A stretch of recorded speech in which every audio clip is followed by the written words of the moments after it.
ማነው ባለ ጉዳዩ? ሰላም ነዎት? ደህና ናችሁ? ሰላም ናችሁ? ሰላም ነው። እግዚአብሔር ይመስገን። እንዴት ነው? ለክብሮት መገለጫ ይዤ መጥቼ ነው። ጠንቋይ ይቺው ዘይት ሶስት ጠንቋይ የምትለው ምን? አይ ጋሽ ይቀልዳሉ። እኔ እንደው የምር መስሎኝ ነው። 3 ኪሎ ከዛ ከዲያጨው ሱቅ ነው ይቺን ይዤ የመጣሁት። ላስቀምጣታ እሱን አልፈልግም። ወይዬ አይ ጋሽ ታዲያ ምን ይምጣ? አልፈልግም። እንደ ሰላም ነው ታዲያ? ሰላም ነው። ምን ፈልገው ነው? አይጠበጥም እንዴ? እንዴት ነው? ሰላም ነው ወይ? ምን ፈልገው ነው? እኔ የመጣሁት እንደው ወደ ቁም ነገሩ እስከሆነ እንደው ከባድ ነው ነገሩ ጋሽ። ምንድን ነው?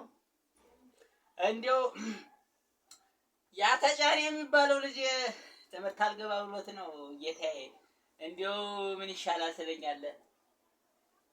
ስሙ ማን ነው? ከናባቱ አዋቂ ነው ብለው እኔ የመጣሁት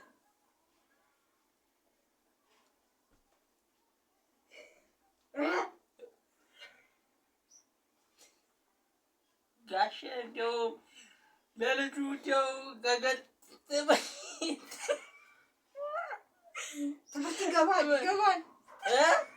ይገባል ትምህርት አስገባለሁ የሚለው እንደው ይሄንን ብርሃኑ የሚባለውን ሰውዬ ለምን እንደው ጌታዬ እንደው ለምን አገላግለኝ? እገለዋለሁ በቅርብ ቀን ምትካ መጣ።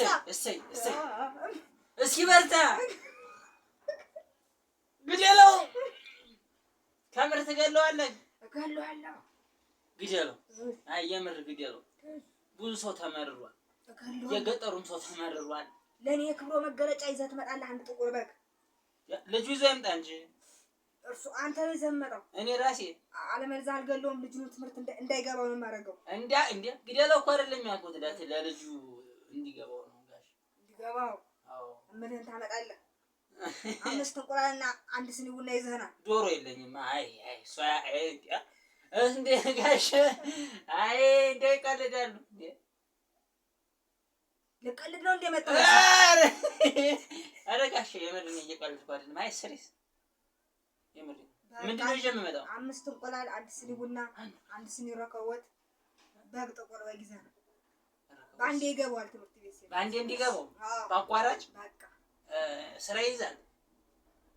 ጠቅላይ ሚኒስትር ነው የማደርገው። እሰይ አርገው። አህመድ ወደቀ፣ አብይ ወደቀ። አዎ እሰይ በቃ አመጣለሁ። እሺ ጋሽ በእውነት እኔ ደስ ነው ያለኝ። በሉ በቃ ቻው። እሺ ጋሽ እሺ